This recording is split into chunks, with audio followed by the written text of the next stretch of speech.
that you Mm. had before when you were like in this masculine type of environment that shifted when you went and you started, leading, but from the feminine? What was the change? What was the shift? Well,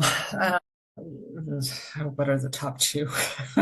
Oh, where do I I'm begin? sure there's a lot. Um, I think it's in all honesty, right? So worthiness, of course, right? So worthiness, of course, is one because as a woman, we're pushed down, we're shoved down, we're quieted, we're silenced, we're all of those things.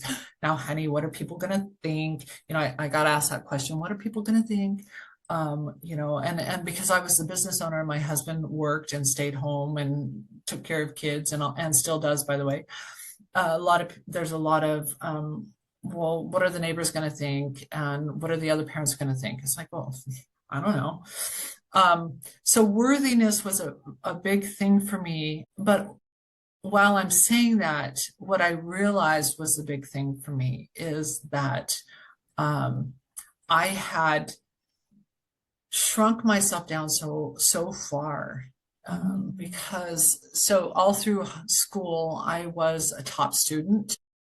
And I don't say this to brag, and so here's me saying this was my issue, right? I was afraid of bragging, I was afraid of sounding whatever, and I used to literally make mistakes on math and science problems and or not turn in homework in order to be more normal in class.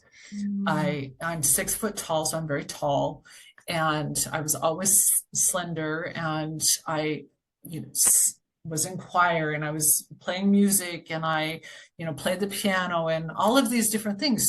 So, in a society that says, "Oh, you're an overachiever, and you're this," I started to shrink down and think, okay, then my voice is not valid. My voice is not worthy of being this person. And so when I found myself in a leadership role now and got pushback on it from employees, it's like, well, who am I to say?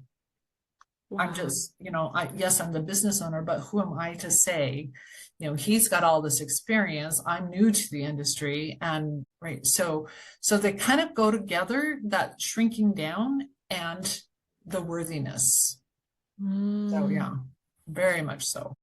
And so what was the shift for you? Like what is the thing that you're like, this is not working? Like now that I'm seeing that maybe there's parts of me that feel unworthy, maybe there is parts of me that I'm censoring who I am, I'm censoring myself, and I cannot lead from that position. I cannot create as much of an impact as I could if I'm still censoring myself, diluting myself, shrinking myself. What was the shift for you? So there were two big events. One, I wanted to fire somebody, and why? Because it was just it was taking me back into that toxic, and it just literally would make my stomach hurt when I had to deal with this person. And so I wanted to fire this person. This person talked me into, well, it's not fair. I did all this and, all of the stuff. So again, I stepped back in, I've been doing this for so long. I helped you build this business. How could you do this to me? So again, I stepped kind of back into that worthiness. And it took me about a month before I was like, letting him stay was a huge mistake. Right. Mm. And so that was one of the things. And then I had hired a woman who she would stand and her shoulders were like shrunk. My height, beautiful woman.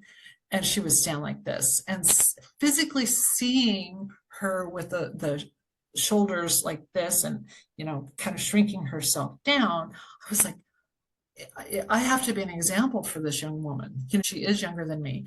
And so I found myself when I was around her with my shoulders back, head tall, and saying, hey, look, this is when you present yourself to a client, this is otherwise they're not going to see the value in who you are.